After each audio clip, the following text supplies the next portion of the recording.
Ils existent depuis plus de 80 millions d'années. Ils sont puissants, agiles, résistants et très agressifs. Ils ont chassé les dinosaures, leur ont survécu et étendu leur territoire au cours d'eau des 4 continents. Ils ont réchappé aux extinctions massives, aux glaciations et à toutes sortes de cataclysmes géologiques. Mais aujourd'hui, ils doivent affronter le prédateur le plus redoutable que la Terre ait jamais porté, l'homme.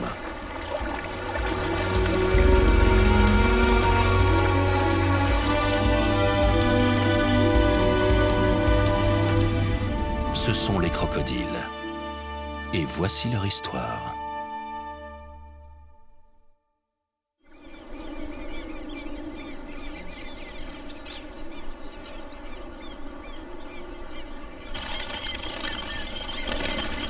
C'est la fin de la saison des pluies dans les plaines de Los Llanos au Venezuela.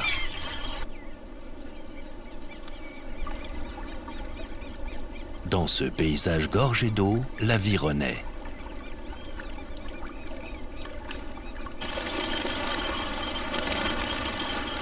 Pour tous les animaux dont la vie dépend de l'élément aquatique, c'est le temps de l'abondance, celui où ils s'accouplent, élèvent leurs petits et partent à la recherche de nouveaux territoires.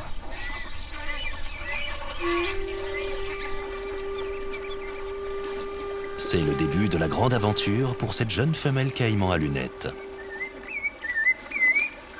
Elle a quitté sa petite mare d'été et se met en quête d'un nouveau cours d'eau où elle pourra trouver de quoi se nourrir et peut-être aussi un compagnon.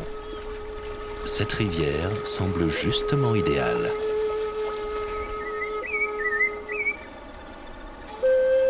Les caïmans à lunettes se nourrissent essentiellement de poissons.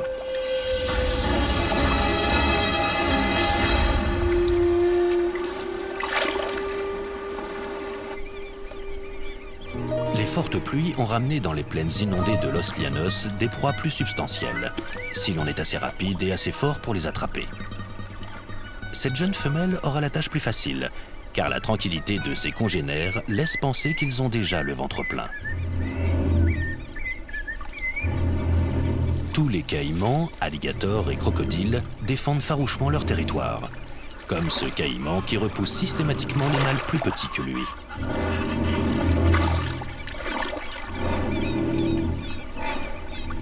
La jeune femelle garde prudemment un œil sur lui.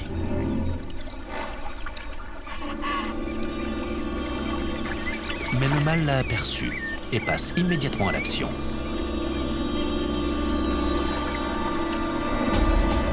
Personne n'est autorisé à pénétrer sur son territoire sans autorisation.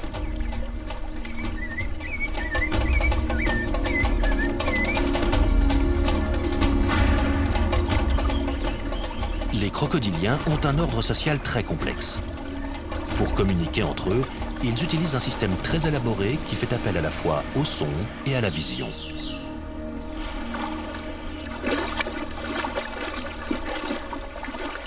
Ce langage est composé de couleurs, de vibrations, de mouvements, d'éclaboussures et d'un large éventail de postures qui sont facilement repérables à la surface de l'eau.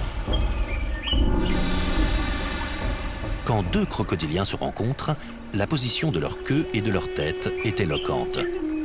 Quand elle est dressée, leur queue envoie un message très clair. Ici, qui possède les plus grosses écailles impose le respect aux autres. Si le message n'est pas assez clair, on peut toujours recourir à une méthode plus expéditive.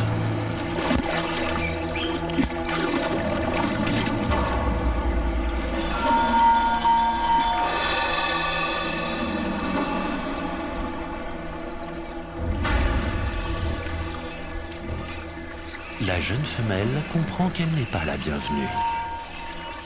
La couleur sombre et la queue dressée du mâle indiquent qu'elle a intérêt à obéir au chef de la rivière ou à se préparer à en découdre.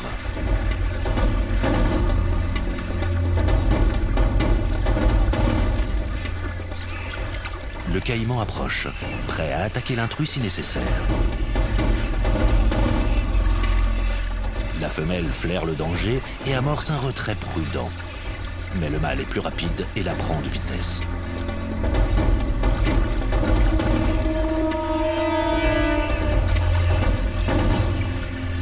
ce mâle pensait repousser un rival. C'est quand il découvre que le visiteur est une jeune femelle que son agressivité disparaît comme par enchantement. La jeune intruse a finalement gagné droit de cité. Le calme sera de courte durée. Pour les caïmans de Los Llanos, les ennuis ne vont pas tarder à arriver.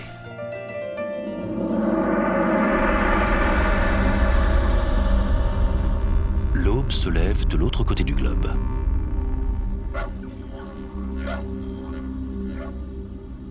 Le soleil éclaire doucement la côte nord de l'Australie.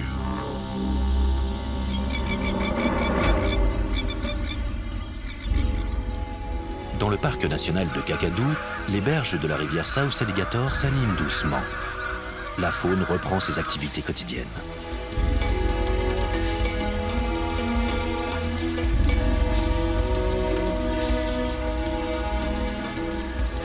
Rien ne semble déranger la routine matinale. Et pourtant, aujourd'hui, un nouvel occupant a fait son apparition dans la rivière.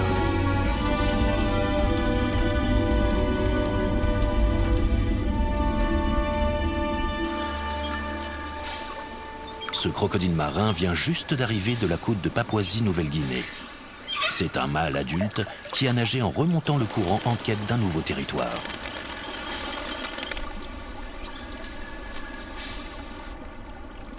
Sans bruit, comme un vieux tronc d'arbre à la dérive, il nage en scrutant les berges. Il veut s'assurer que l'endroit offre assez de nourriture et de tranquillité pour s'y installer. Il ne craint pourtant pas les dangers, y compris ce que représentent ses congénères. Ce n'est pas un hasard s'il est le descendant d'une espèce qui a appris à s'adapter au changement depuis 80 millions d'années.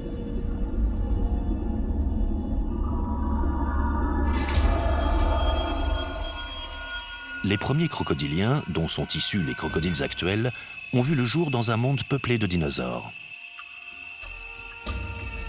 Comment ont-ils fait pour survivre jusqu'à aujourd'hui ? Quels sont leurs secrets en termes d'évolution ?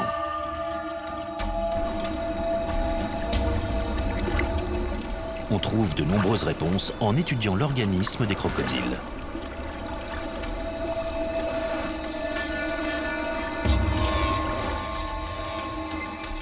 Les premiers crocodiliens vivaient sur la terre ferme et ressemblaient aux varans que l'on connaît de nos jours. En retournant progressivement à un environnement aquatique, leur organisme s'est modifié si radicalement qu'ils ont à peine eu besoin d'évoluer depuis cette période.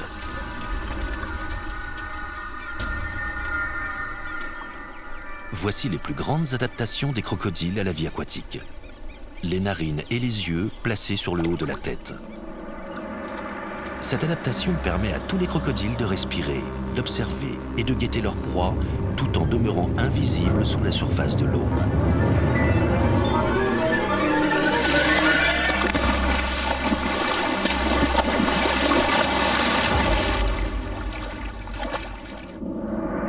Leur corps s'est également recouvert d'écailles qui les protègent et les isolent de la chaleur, faisant de ces animaux de véritables dragons en armure.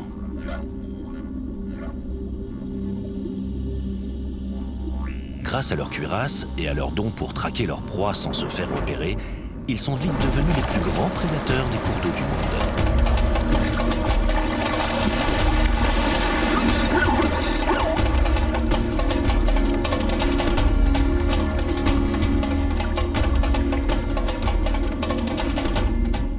C'est ainsi que les crocodiliens se sont répandus sur la majeure partie du globe, se diversifiant en de nombreuses espèces, des petits crocodiles nains d'Afrique de l'Ouest aux gigantesques crocodiles marins qui peuvent atteindre 8 mètres de long et peser jusqu'à 1 tonne.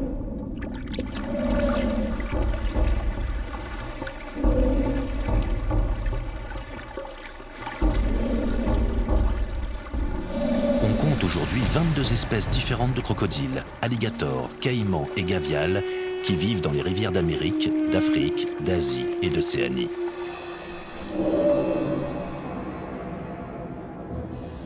Sur chaque continent, leurs seuls ennemis sont leurs semblables.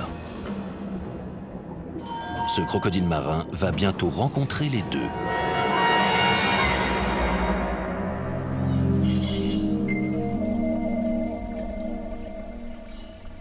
Le troisième et dernier protagoniste de notre histoire vit sur l'île de Cuba. dans les marais impénétrables de Zapata.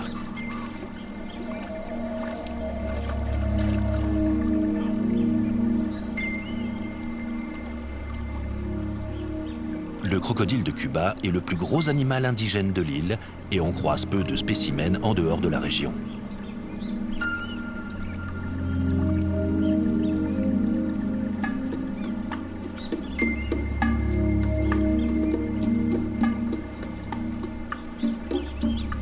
Cet animal est à la recherche d'une compagne et son arrivée n'est pas passée inaperçue. Il y a de nombreuses femelles alentour, mais aussi un énorme mâle dominant qui se prélasse tout en exhibant les attributs qui lui ont valu le titre de roi du marais. Tant qu'il dort, la voie est libre. Mais mieux vaut rester méfiant, car les chefs sont connus pour avoir le sommeil léger.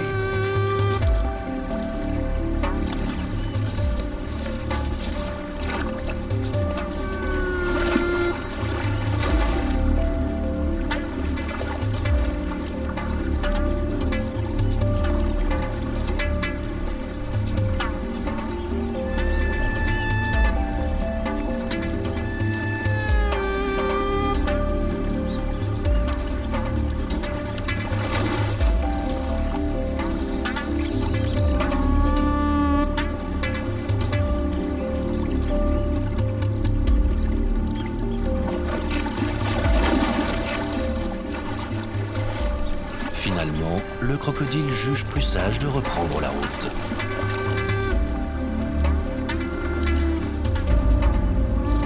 Il ira tenter sa chance dans un autre bourbier, où il aura peut-être affaire à un mâle moins menaçant.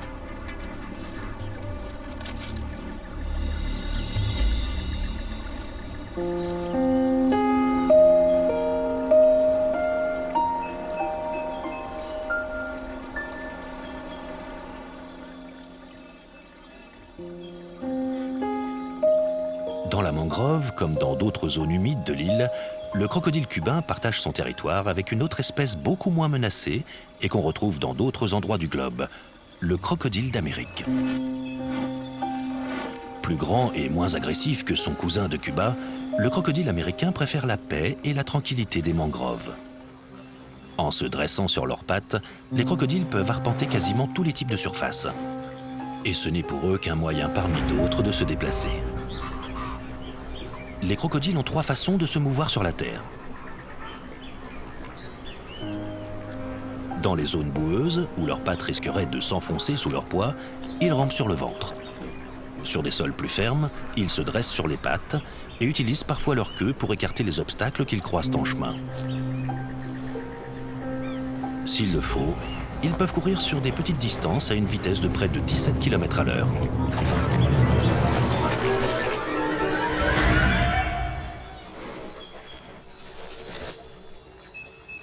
Les crocodiles américains partagent rarement leur territoire avec leurs cousins cubains.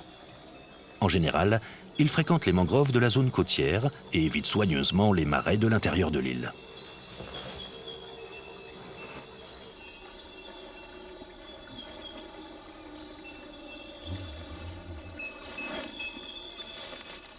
Celui-ci cherche à élire domicile dans des eaux plus saines et plus limpides.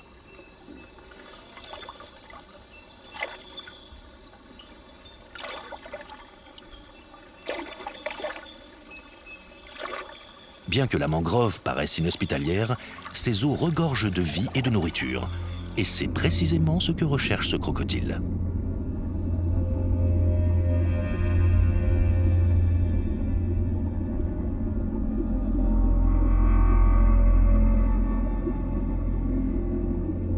Ici, camouflé dans l'eau, il lui suffit d'attendre qu'un poisson le confonde avec un tronc d'arbre et s'aventure trop près de sa gueule.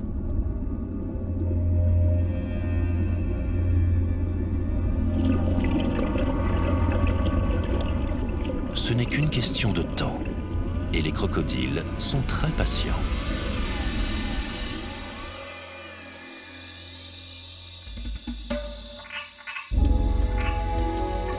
Tandis que la nuit tombe, le crocodile cubain est toujours en quête d'un nouveau refuge. Autrefois, quand le paresseux géant vivait dans la région, le crocodile cubain s'était spécialisé dans sa chasse. et c'est ainsi qu'il est devenu l'espèce la plus agile de toutes sur la terre ferme. Ses puissantes pattes arrière, longues et légèrement palmées, sont des vestiges de son passé de prédateur terrestre. Quand les paresseux géants ont disparu, les crocodiles cubains sont retournés à leur monde aquatique, où ils se nourrissent à présent de tortues et de poissons.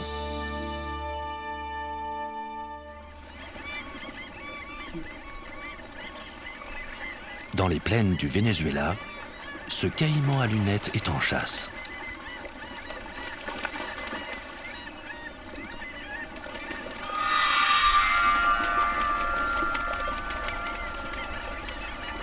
Il y a de nombreux oiseaux dans les zones marécageuses, mais ils sont soit trop grands, soit trop difficiles à attraper.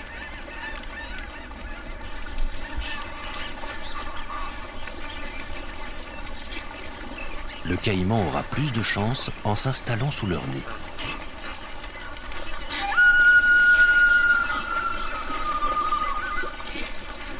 De temps en temps, un petit tantale d'Amérique se hasarde à quitter le nid pour faire un peu d'exercice. Et il n'est pas rare qu'il tombe malencontreusement dans l'eau. Les plaines abritent aussi quantité de capybaras, les plus gros rongeurs de la planète.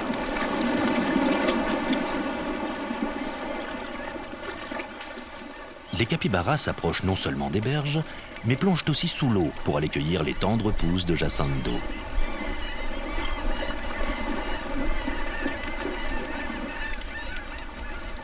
Leurs pattes sont adaptées à la vie dans les zones marécageuses.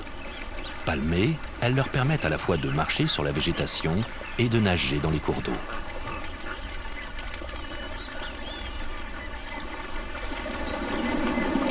Le problème, pour les jeunes caïmans, c'est que les capybaras adultes sont trop puissants.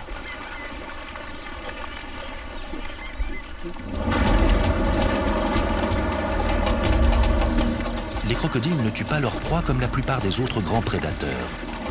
Leurs mâchoires sont conçues pour saisir et agripper, non pour déchiqueter la chair.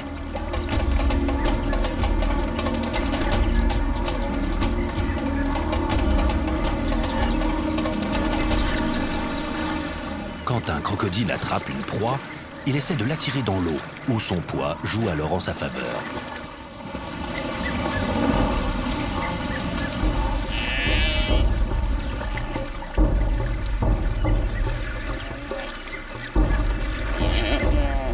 Il n'a plus qu'à plonger sous la surface et noyer sa proie.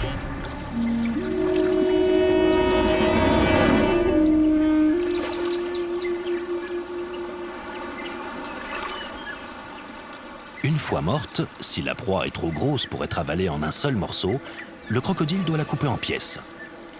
Mais ses mâchoires ne possèdent pas de molaires pour broyer les muscles, la peau et les os. Les dents d'un crocodile qui se renouvellent tout au long de la vie du reptile sont toutes semblables. De forme conique, elles sont faites pour agripper, non découper. Pour couper leur proie en morceaux, les crocodiles ont adopté une autre technique, dite rouleau de la mort. Ce crocodile géant du Nil a attrapé un zèbre. D'autres crocodiles sont attirés par le butin, et le géant accepte leur aide pour démembrer sa proie.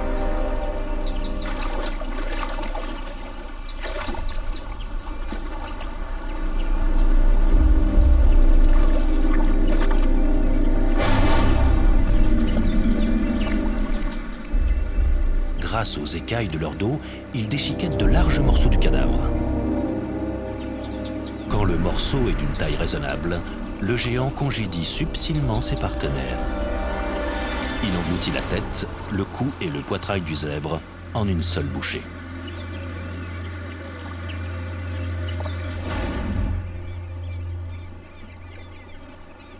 À Los Llanos, au Venezuela, les caïmans à lunettes n'essaient d'attraper que les jeunes capybaras. Mais les mères, conscientes du danger, les surveillent de près afin d'éviter qu'ils commettent une erreur fatale.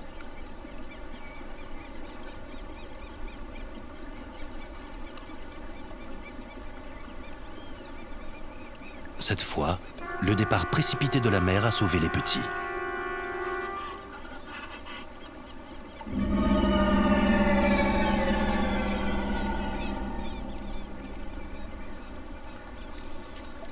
Pendant ce temps-là, cette femelle caïman garde un œil sur les nids. Elle a découvert une vieille carcasse et l'avale prestement, bien que cela n'apaise pas la faim qu'elle ressent après plusieurs jours de jeûne.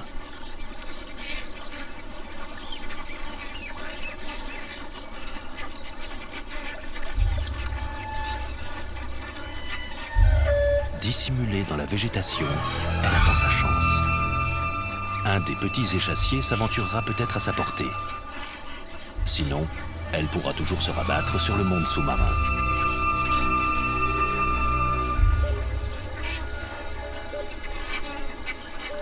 Le tapis flottant de jacinthe d'eau abrite une quantité infinie de poissons.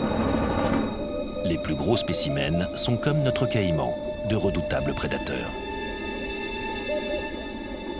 Les piranhas sont les chasseurs les mieux organisés de Los Llanos.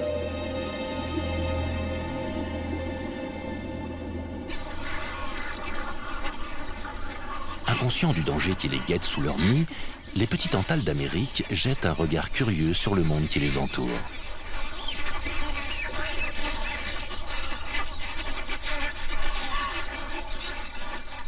D'ici quelques jours, ils auront des plumes. Et dans quelques semaines, ils seront capables de voler. Mais pour apprendre à voler, ils doivent s'entraîner et échauffer leurs muscles. Et c'est précisément ce moment qu'attendent les prédateurs. Un petit échassier est tombé à l'eau. Les piranhas le dévorent en quelques secondes.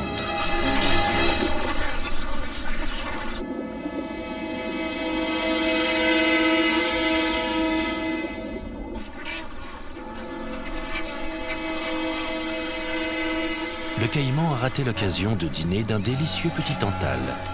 Mais le saurien trouvera vite une consolation, car son régime est essentiellement constitué de piranhas.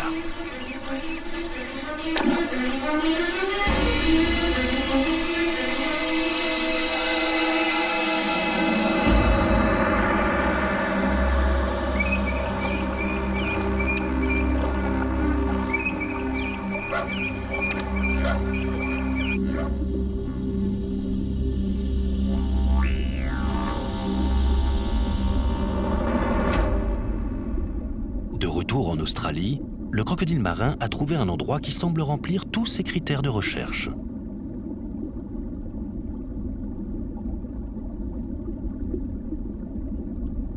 Il y a quantité de gros poissons dans l'eau, de nombreux canarois à la surface, quelques mammifères venant se désaltérer, ainsi que des femelles crocodiles de son espèce, dont l'une d'entre elles pourrait devenir sa compagne.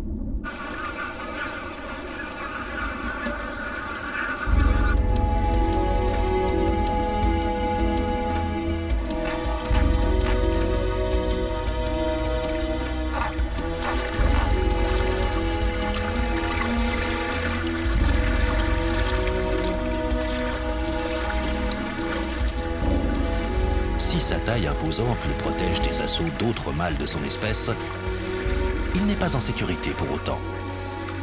Des troupeaux paissent le long des berges, et qui dit troupeau dit présence de l'homme, son seul véritable ennemi.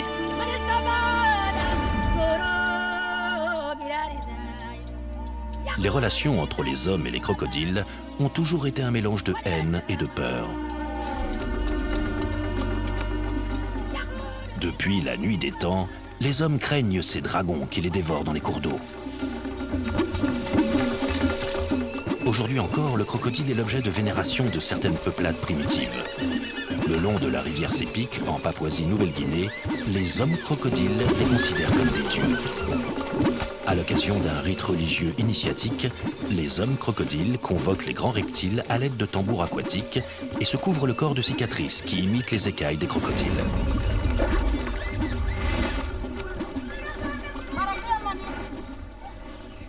Dans certains villages d'Afrique, comme à Paga, au Ghana, des poulets sont même sacrifiés en offrande.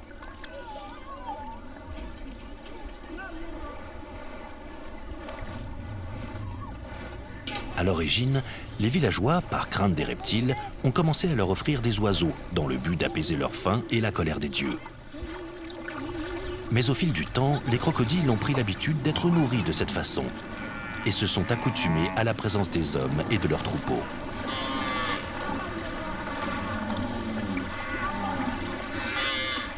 Cet accord tacite se révèle plutôt profitable aux hommes.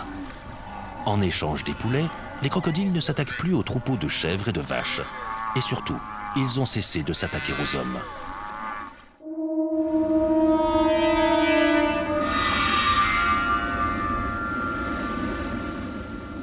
Mais dans la plupart des endroits du monde, les hommes tuent les crocodiles, soit pour protéger leur bétail, soit pour exploiter leur peau. Et c'est ainsi que la plupart des espèces de crocodiles sont aujourd'hui en voie d'extinction.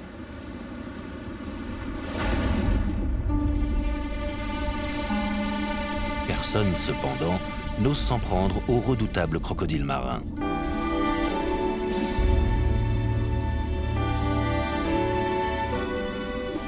Sans le savoir, il a remonté si haut le cours de la rivière qu'il a pénétré dans le parc national de Kakadu, où les rangers font respecter à la lettre l'interdiction de chasser les crocodiles. N'ayant plus à se soucier d'ennemis potentiels, le crocodile peut se concentrer sur son activité préférée, la traque.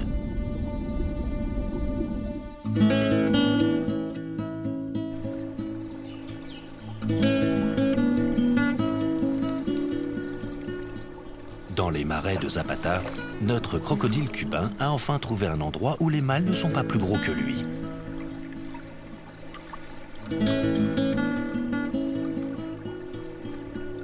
Il y a bien longtemps, on trouvait des crocodiles cubains dans plusieurs zones de la mer des Caraïbes, jusqu'aux Bahamas. De nos jours, on ne les trouve plus qu'ici, à Cuba, et leur taille, comme leur population, a diminué. Il y a quelques années, il n'était pas rare de trouver des crocodiles cubains de 5 mètres de long. Mais aujourd'hui, aucun spécimen ne dépasse les 3,50 m.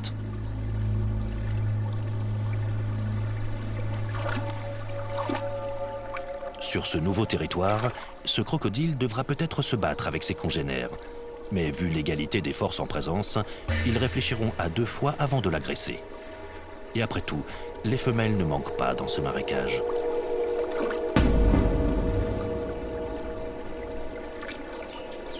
Ces premières tentatives pour aborder une femelle ne rencontrent pas le résultat escompté.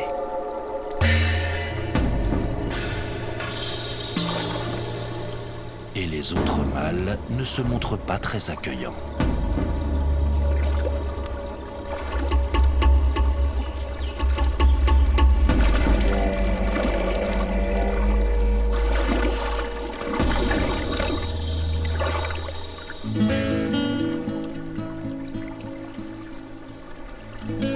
Finalement, notre Don Juan trouve une femelle réceptive à ses avances et qu'aucun autre mâle ne semble courtiser.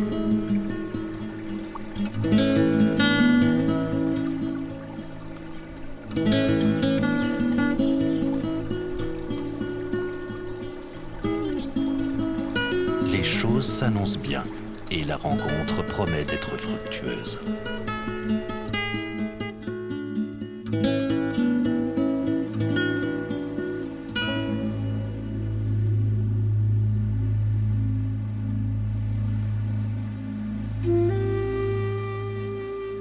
Pendant ce temps-là, à Los Llanos, c'est le début de la saison sèche.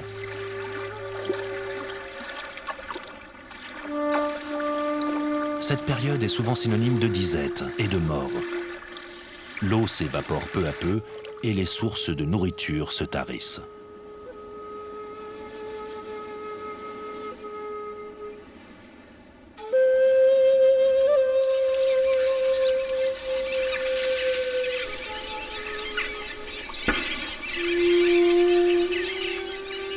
Les animaux se rassemblent autour des dernières mares encore existantes, où grâce au faible niveau de l'eau, il est plus facile d'attraper des poissons.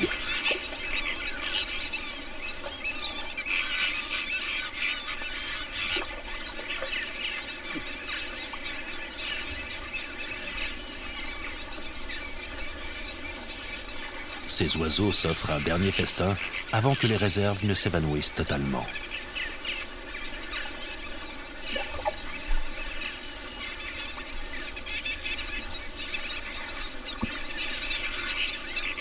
Pour les caïmans à lunettes, la situation est dramatique. L'eau est pour eux un élément vital, et tandis que Los Llanos se dessèche peu à peu, ils se regroupent autour des derniers points d'eau.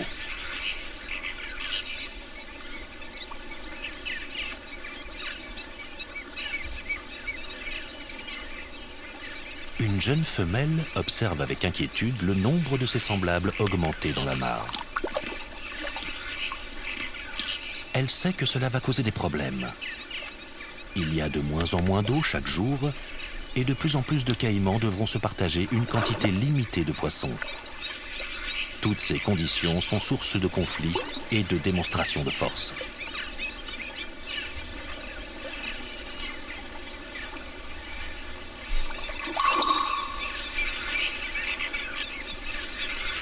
Le pire serait que l'eau et les poissons viennent à manquer avant l'arrivée des pluies. La femelle n'aurait alors pas d'autre choix que de chercher un nouvel endroit pour vivre. Autant dire que ses jours seraient comptés. Durant la saison sèche, la mort fait des ravages à Los Llanos et aucune espèce n'est épargnée.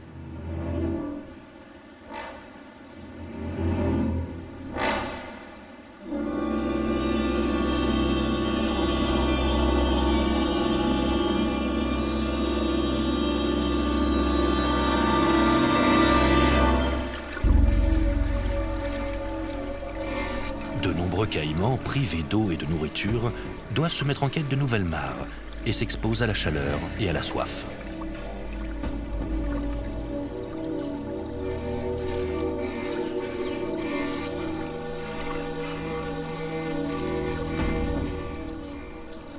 La faim n'est pas leur problème. Leur faculté à ingurgiter d'énormes proies et leur digestion naturellement lente leur permet de rester sans manger pendant plusieurs mois. En revanche, l'exposition à des températures élevées peut se montrer fatale.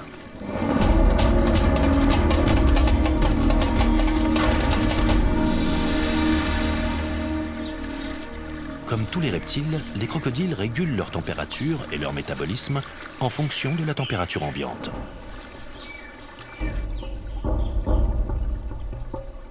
Quand il fait trop chaud, ils ouvrent leur énorme gueule pour se rafraîchir, comme s'ils haletaient. Et si la chaleur persiste ou s'accentue, ils s'immergent.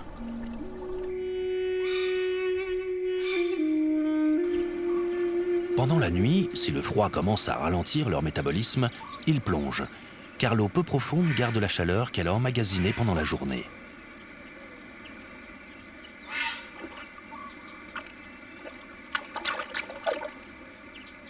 L'élément aquatique représente donc pour eux plus qu'une simple source de nourriture.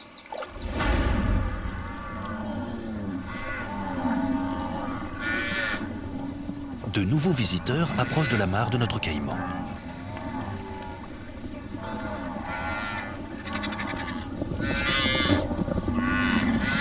Le bétail de Los Llanos souffre aussi de la sécheresse. Il y a peu d'ombre, de rares points d'eau et les pâturages sont maigres.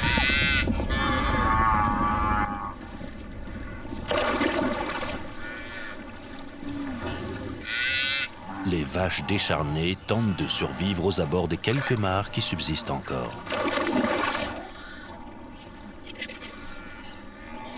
Ce ne sont pas des proies appétissantes pour les caïmans, mais celles qui trouvent la mort près des points d'eau font le bonheur d'autres créatures.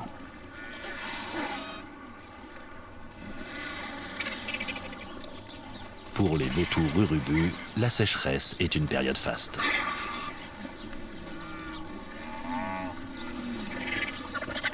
Espérant survivre à l'été, la jeune femelle regarde le niveau d'eau baisser chaque jour davantage. S'il ne pleut pas bientôt, elle sera elle aussi obligée de quitter la mare pour aller vers une mort quasi certaine.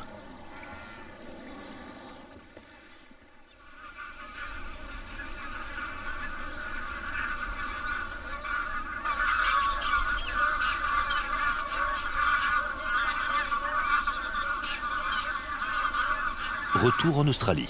Le crocodile marin est toujours en quête d'une proie éventuelle. De bon matin, il est courant de voir des wallabies s'approcher des rives pour se désaltérer.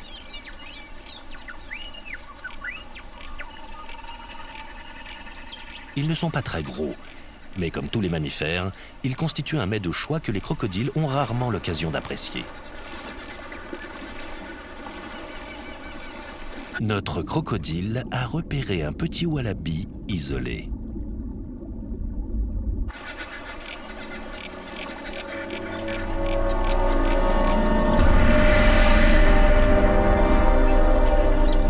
Avec la plus grande discrétion, il s'avance dans sa direction en nageant sous l'eau.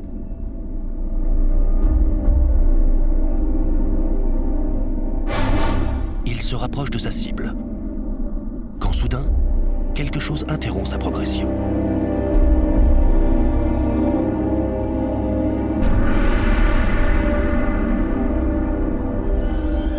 Un autre crocodile guette la même proie. Et non seulement il est en meilleure posture pour attraper le wallaby, mais il est aussi bien plus gros que notre retardataire.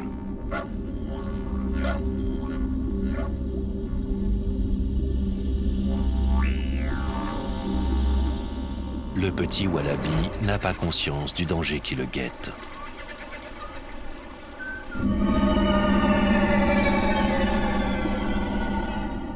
Le crocodile renonce finalement à ses projets et s'éloigne. Il a compris qu'il n'était pas de taille à lutter avec son congénère. L'énorme crocodile a réussi à attraper le petit wallaby.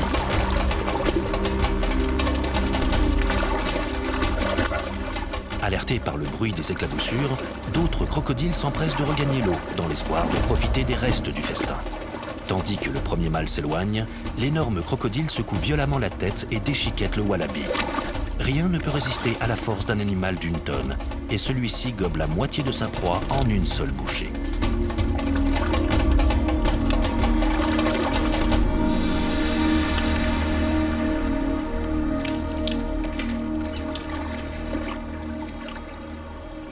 Face à un tel concurrent, notre crocodile ne fait pas le poids. Il n'a plus qu'à remonter la rivière, la faim au ventre, et disparaître dans la nuit australienne à la recherche d'un nouveau territoire.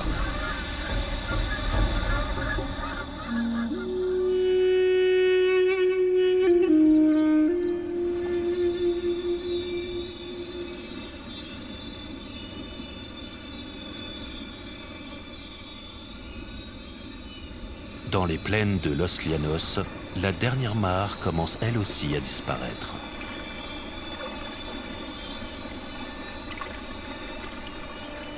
Les animaux tentent de fuir la chaleur accablante, cherchant refuge auprès des quelques flaques restantes ou de zones ombragées.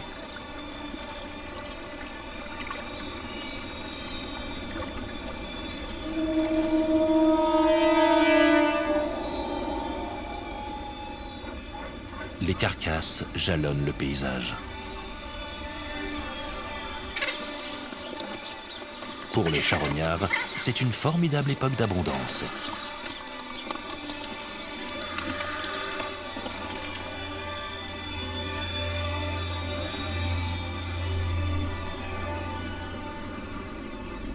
De nombreux caïmans qui ont quitté leur mare en quête d'un autre point d'eau ont vu leurs efforts échouer. Leur corps sans vie s'étale sur les plaines desséchées.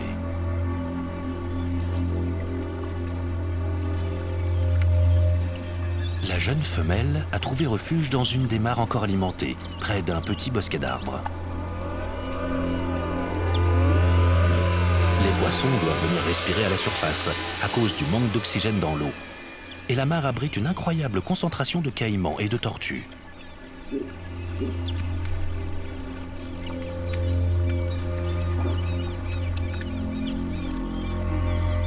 Tous les oiseaux amateurs de poissons viennent se joindre au groupe.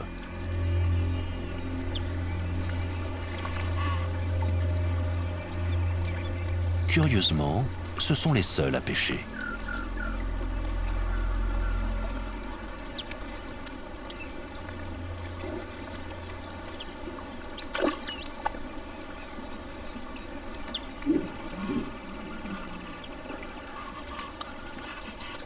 Pas un seul caïman ne parvient à attraper de poisson.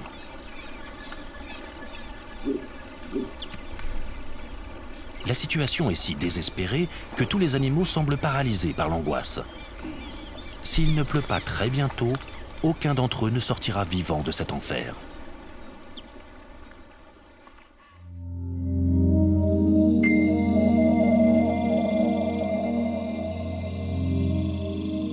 Au nord-est l'est du Venezuela ou à Cuba, d'autres reptiles vivent une situation radicalement différente.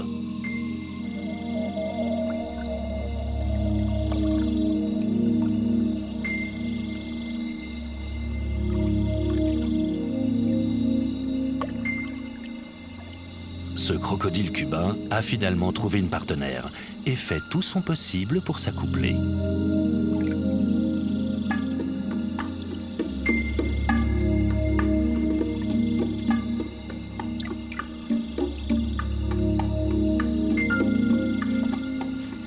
La parade amoureuse chez les crocodiles est étonnamment délicate.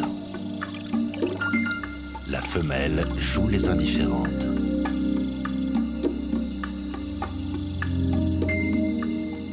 Le mâle doit l'approcher doucement et la séduire en déployant toute une gamme de mouvements.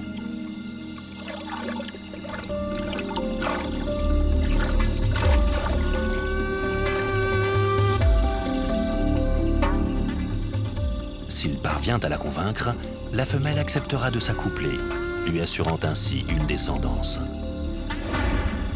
La phase de séduction terminée, les crocodiles commencent à construire un nid sur la berge. La femelle pond entre 20 et 80 œufs qu'elle enterre dans un mélange de sable et de végétaux.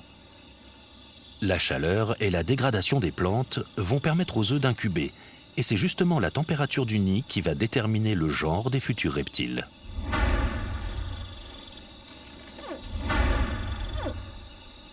Tous les œufs éclosent en même temps.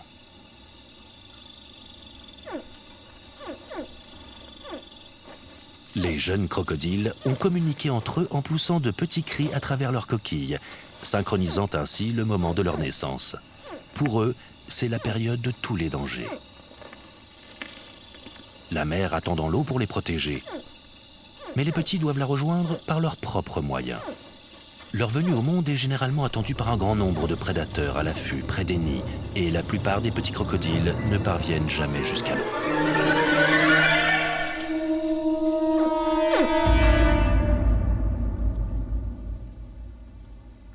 Afin d'augmenter le pourcentage de survie des jeunes crocodiles, les zoologistes recherchent aujourd'hui les nids des espèces les plus en danger, afin de récolter leurs œufs, contrôler leur progression dans des incubateurs et aider les petits aux premiers jours de leur vie.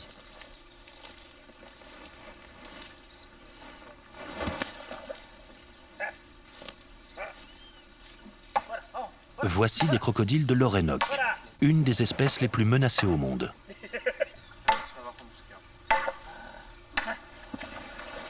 Tandis que ses assistants éloignent la mère, un biologiste sonde la berge à la recherche d'un nid.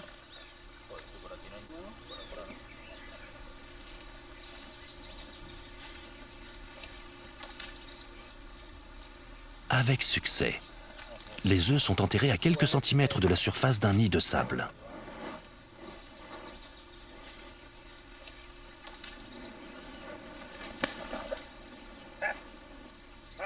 Tout en gardant un œil prudent sur la femelle, les hommes récoltent les œufs dans un conteneur afin de pouvoir les transporter sans risque vers le vivarium.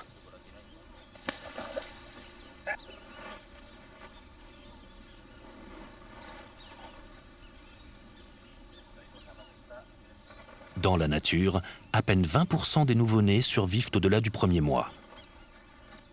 Avec cette méthode, plus de 85% y parviennent.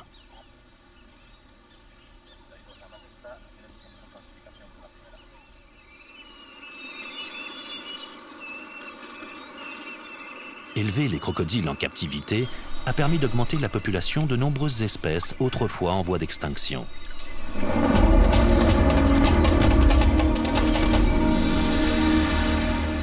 Faciles à élever, grandissant vite et résistants aux maladies, les petits crocodiles ont un bel avenir devant eux s'ils parviennent à surmonter les dangers des premières semaines de vie.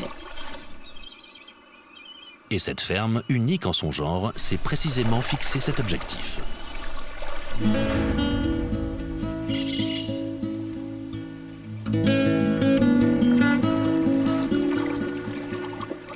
Au cœur du marais de Zapata, deux crocodiles s'accouplent.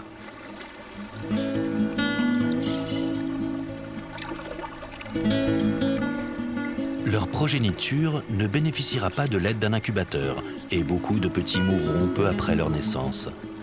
Mais tant que quelques-uns d'entre eux survivront, il y aura de l'espoir pour cette espèce rare et unique, autrefois présente dans toutes les Caraïbes et qui ne subsiste aujourd'hui qu'à Cuba.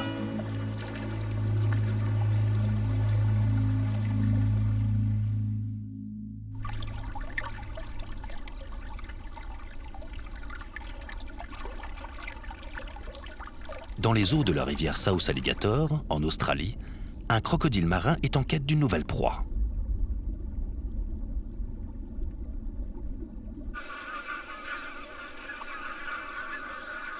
Il trouvera certainement son bonheur dans cette volée de canarois en train de se restaurer.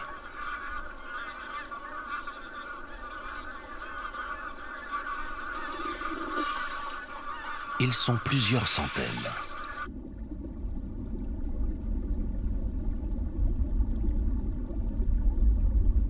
Les yeux affleurant à peine à la surface, le crocodile observe les oiseaux avec gourmandise.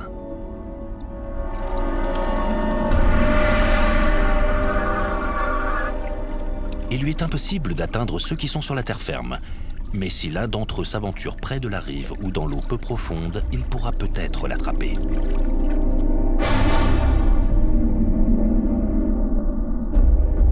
Il opte pour une approche discrète et silencieuse. Le corps immergé, il est invisible, et aucune ride à la surface de l'eau ne trahit sa présence.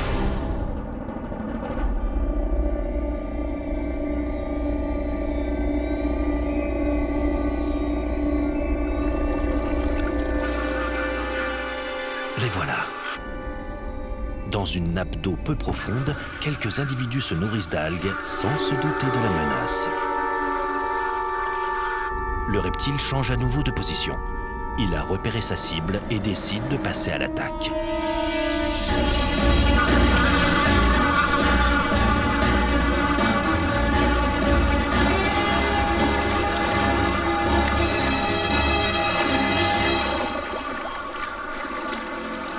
Sans adversaire de taille pour le menacer, sans homme alentour et avec de la nourriture en abondance, ce crocodile marin a trouvé ce qu'il cherchait dans ce bras de la rivière South Alligator.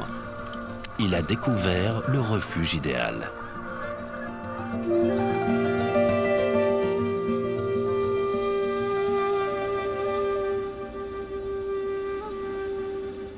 Au Venezuela, les plaines de Los Llanos brûlent sous un soleil de plomb.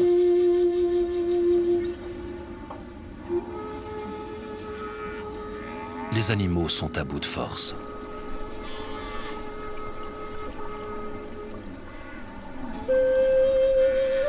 Dans les dernières flaques, il n'y a plus aucun poisson. Les caïmans bougent à peine.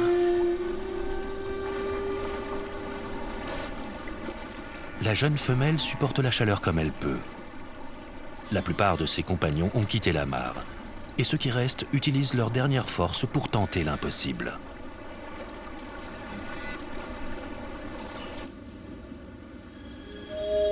Mais à Los Llanos, on n'échappe pas à la sécheresse. À l'ancien emplacement des mares, le sol est à présent sec et craquelé. Même les animaux les plus résistants cherchent désespérément un peu d'ombre. La chaleur du soleil est implacable. Et à moins que les pluies arrivent, aucune espèce ne survivra.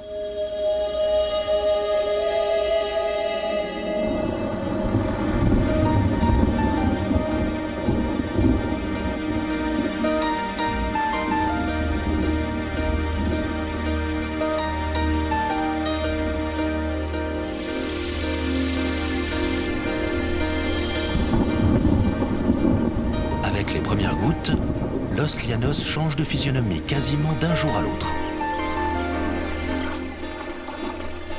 La vie renaît dans une incroyable énergie. C'est le miracle de la savane vénézuélienne.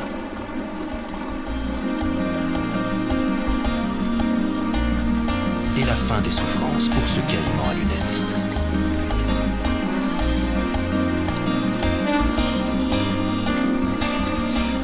Comme tous les crocodiliens, Cet animal s'est montré plus résistant que d'autres espèces apparues plus récemment dans la chaîne de l'évolution. Et c'est à cette capacité d'adaptation archaïque qu'il le doit.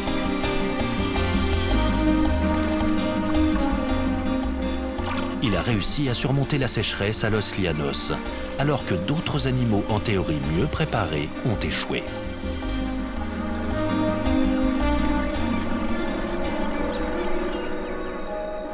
Rien de surprenant à cela. Après tout, il est le descendant d'une lignée qui existe sur notre planète depuis plus de 80 millions d'années. Une lignée invincible, celle des derniers dragons.